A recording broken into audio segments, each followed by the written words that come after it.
এইকেইটা আমাৰ ৰাস শিকোৱা ল'ৰাকেইটা এইটো বেছি মেইন দেই আৰু এখেতে লৈছিলে কি কংস মামা ভাত দি আছে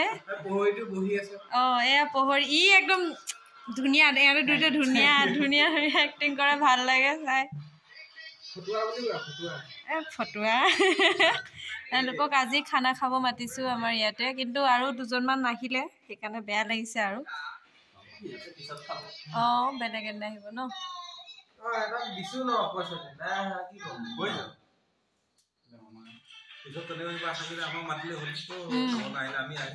হয় দিয়ক